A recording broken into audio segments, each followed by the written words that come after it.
we have the most staff in the studio in the mornings. We usually have 3 to 5 of us in the mornings. And then in the afternoons, we have 1 to 2 of us. Usually after like 2 o'clock, there's only 1 or 2 of us there, sometimes even just one. Okay, because we are much slower after 1 o'clock. So what we'll do is we have some people that work the day shifts, like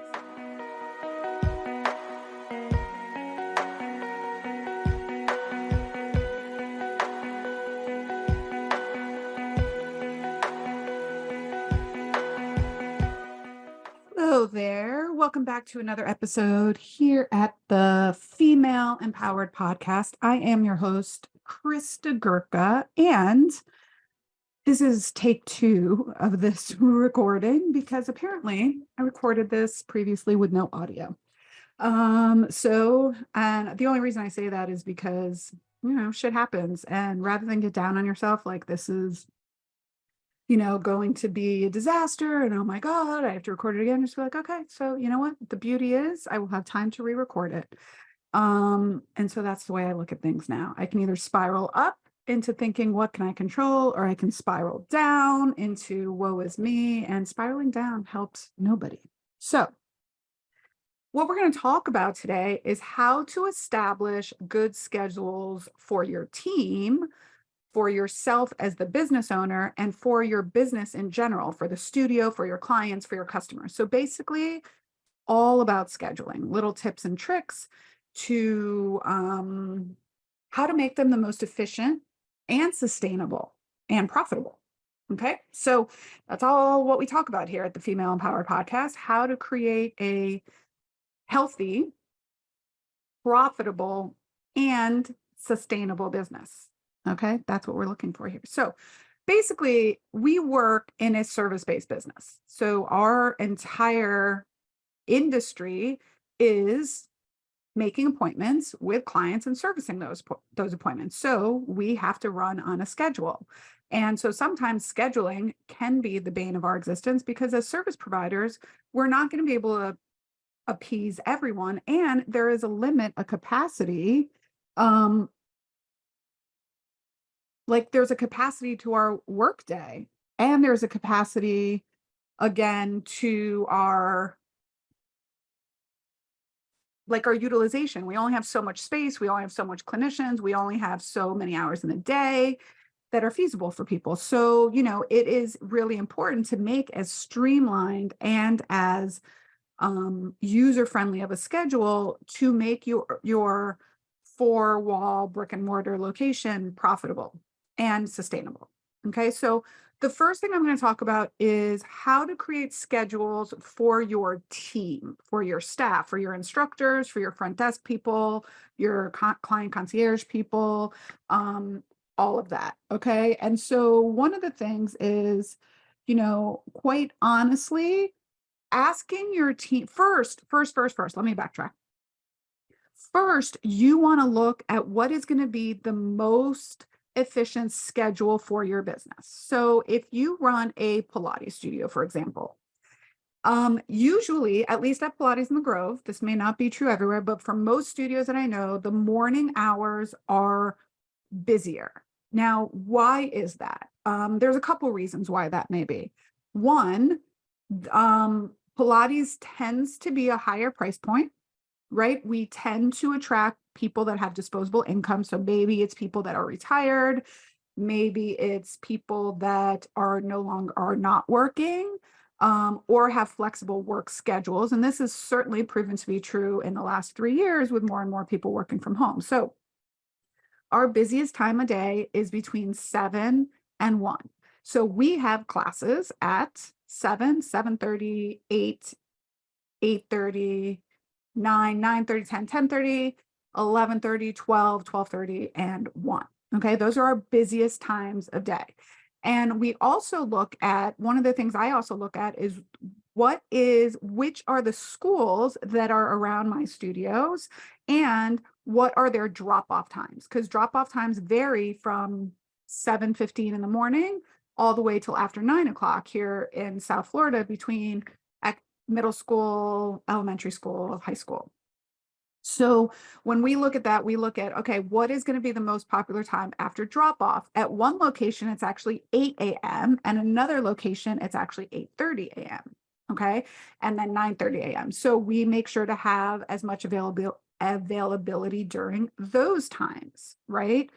We started adding more lunchtime classes, 11:30, 12, 12:30, because during COVID, when people started working from home, people were able to get out during the day for lunch and come into the studio where they weren't having to drive as much. So it is important to look at your schedule and start planning that economically for your schedule, right?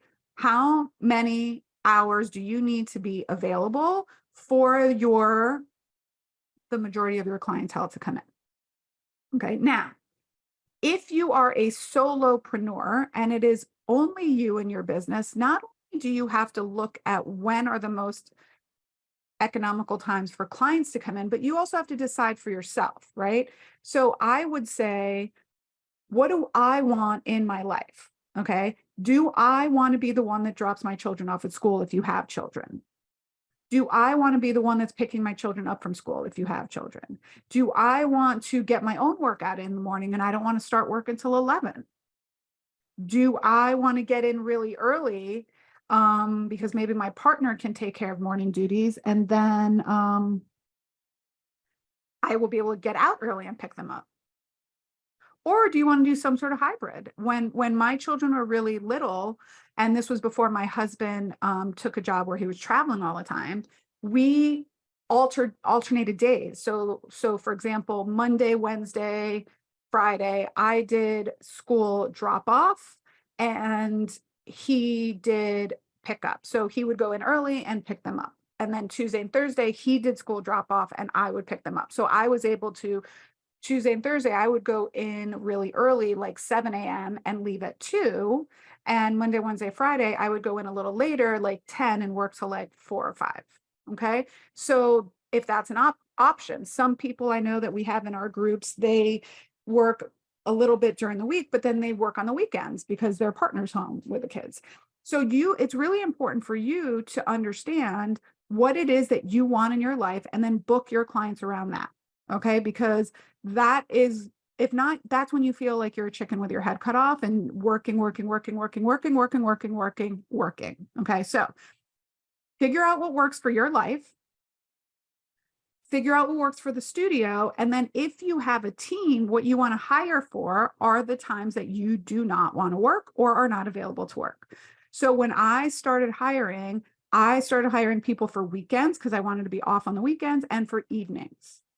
I think I worked one evening a week and I would be there during the day. And then I would start hiring people and teachers to teach on the evenings and pick up days on the evening. So now when we start to bring people on, if someone leaves and I know that I need coverage Tuesday, Thursday, Saturday, I am only going to hire people that are available to cover Tuesday, Thursday, Saturday. The problem in our industry is that we are usually so strapped for staff members so that we can get off this 80-hour work week that we will just hire people and then we work around their schedules. And that doesn't work. You just become resentful about that and it just doesn't fit. So if you know you want someone you want to give up Saturdays, then hire someone for Saturdays. Don't interview people if they're not available on the weekends. Because then you'll love them and you're like, oh, let me make a space for them. All right. So again, let me reiterate, decide what you want to do for your schedule. The other thing you should do with that is figure out how much you actually have to work to meet your financial needs. Okay. Decide what's going to work for you and your team, and then put those schedules in place. So we alternate shifts at Pilates in the Grove. So we have the most staff in the studio in the mornings. We usually have 3 to 5 of us in the mornings. And then in the afternoons, we have 1 to 2 of us. Usually after like 2 o'clock, there's only 1 or 2 of us there. Sometimes even just 1. Okay. Because we are much slower after 1 o'clock. So what we'll do is we have some people that work the day shifts, like 7 to 2. We have some people that come in from 3 to 5. We have some people that alternate. They do 2 long days, 2 short days, or 2 early days, 2 evening days. But we make sure that the studio is covered with as much coverage as possible during the busiest times of day. And that has worked really well for us. And we block people in periods of time. So my team, they're blocked from like 7 to 11 or whatever have you. Even when people come on new, I block them and I give them a block of hours. So they don't have a Swiss cheese schedule, or we try to as much as possible. You also want to know how many hours your team wants to work, right? We have full-time staff members. However, a full-time, like 40 hours of client care is exhausting, and I do not believe sustainable. So figure out how long your team wants to and it has the capacity to work. We have some people, I have an instructor that works 7 to 2 pretty much every day straight through without a break. She prefers that. She's good at it. She can do it. And then I also have instructors that need a break every 2 or 3 hours. That's fine too, right? So allowing your team to have the kind of schedule that allows them to be most productive is ultimately beneficial for you as a business owner and for your clients. Now, if it doesn't work and they have to take an hour break every client, then that just might not work and they might not be the right fit for your environment. Okay. So then from as far as your schedule as CEO, determine which days you want to be seeing or treating clients or treating patients or teaching classes, and which days or hours are going to be your administrative work. I highly advise separating those two out because it's really hard for me anyways to what I call task switch. So it's hard for me to be in like treatment mode and teaching mode and then task switch to administrative stuff. Right. It also is that time that makes me feel really overwhelmed and burnt out because I'm being asked a million different things with a million different, reasons, and they require different energy expenditures and stuff like that. So the days that I'm treating patients and clients, which for me right now is on Wednesdays, I try not to do any administrative work. Okay. I get a little distracted. So that's what I would recommend for people if that works within your schedule. And if it doesn't, make it work. You have the agency to create the schedule that you want. Okay. You can set some boundaries in place to be able to do that. And that's what has to happen little by little by little. Now, one of the things that really worked for me and my team is I started creating office hours where I was available for people to come ask me questions rather than get distracted during the day. So you could say, I have office hours every Monday from 11 to 1. You can schedule a meeting with me. You can come into my office. We can jump on a phone call. So then they know too, they can ask you for things during those office hours, right? It keeps you from having, hey, can I take this vacation? Now, granted, we have a process for that. So no one is stopping me in the hallway saying, I need vacation on this date. First of all, that will never fly. I tell people this all the time. If you tell me something verbally, I will 100% forget it. If you send it to me in email, there's probably like a 50% chance I'll miss it because it gets buried in my email box, which I have 32,000 emails right now in my inbox. If you Slack it to me, I will, like there's a 20% chance I might forget because if I read it and then it gets buried, but if you put it to me in my project management system with a due date in Asana, I will 100% remember it and get to it. All right. So it's also good just to have expectations of how to work with you and how to deliver information to you. Now, starting to block off time off of your schedule so that you can get more business related tasks done is something I highly suggest as well.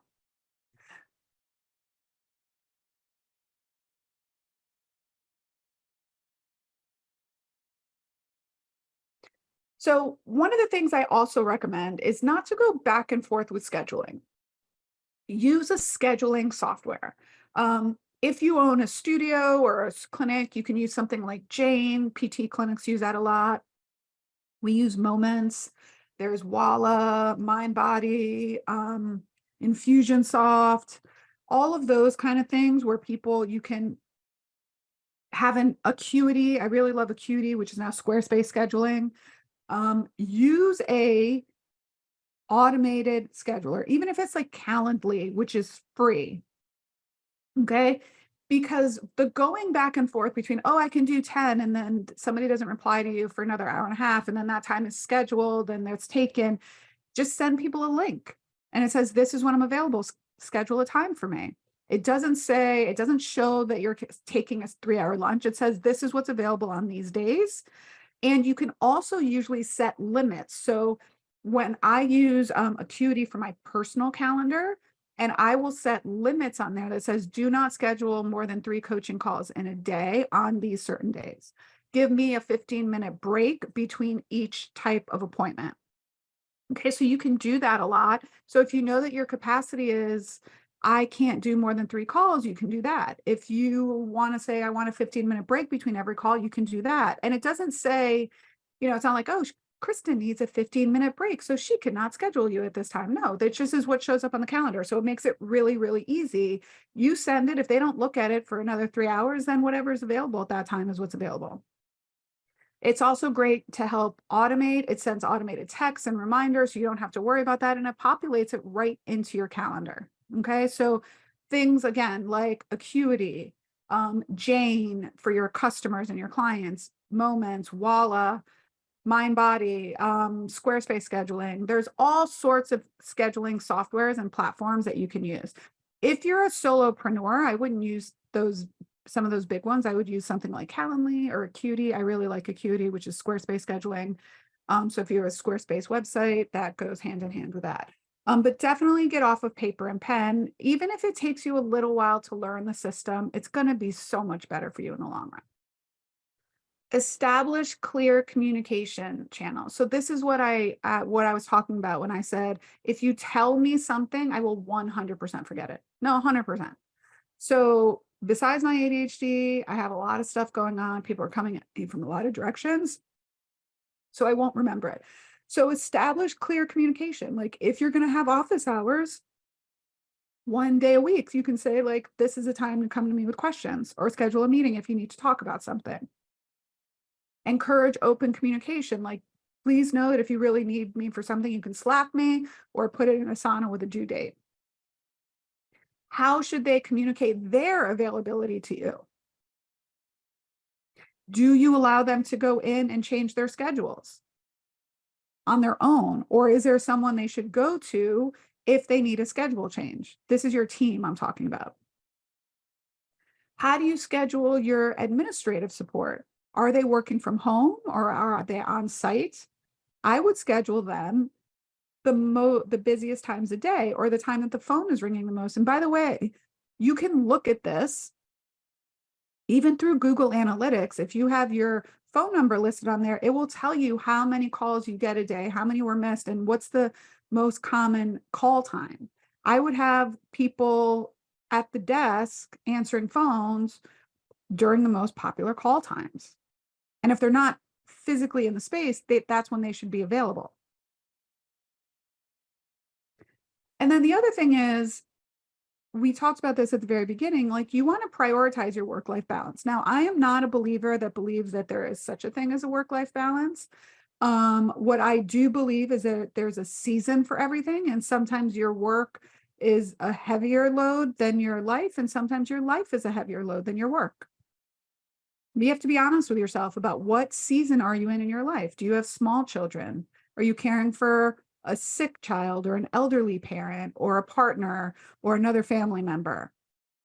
Are your children grown? Do you want to be traveling? Whatever season you are in your life, there's nothing wrong with it. And you just should decide how many hours you want to work, what your financial needs are, and then create that work around your life, or at least start planning and putting those motions in place. So if you say, I only want to work 2 days, or I only want to see clients 2 days a week, be client facing 2 days a week, and right now you're 5, what steps, what process are you going to put in motion so that by the end of 2023, you're down to 2 days a week?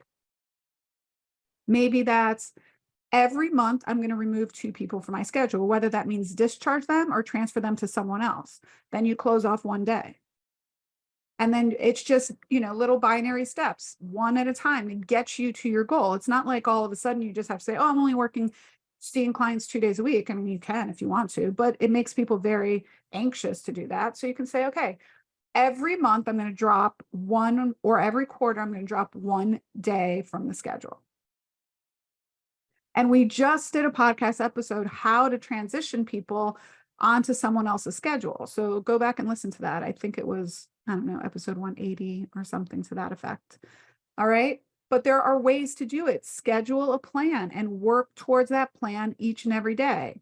Every action you take, every decision you make is a vote for what your business and your life is going to look like 6 months from now, a year from now.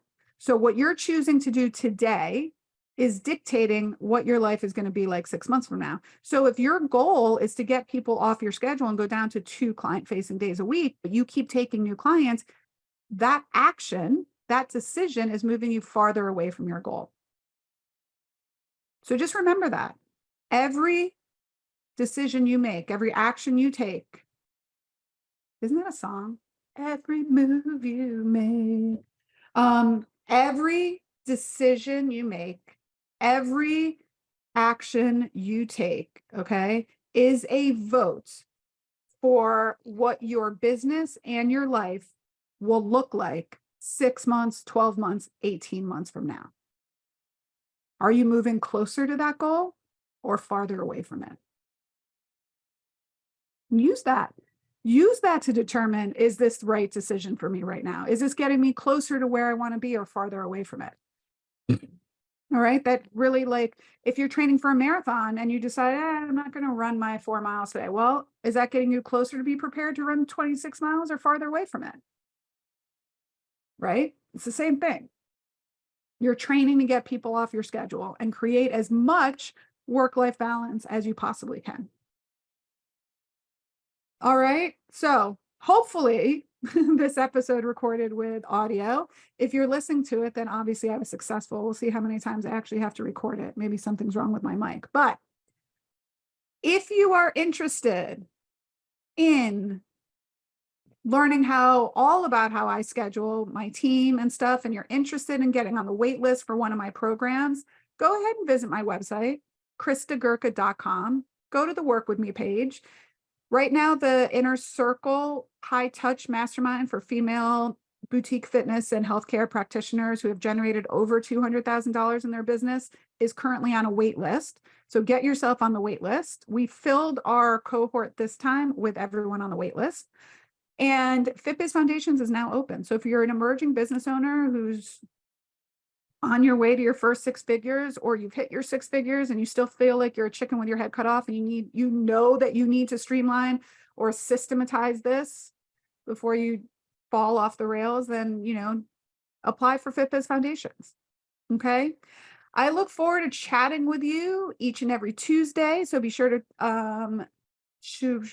tune in. If you think there's someone that could benefit from this podcast, it would really mean a lot for me to share it, for you to share it with somebody. Tag me on Instagram. I love seeing that. Makes me feel good. And you'll know you're doing something good by making me feel good. So, all right, everyone. Until next time, my friends. Bye for now.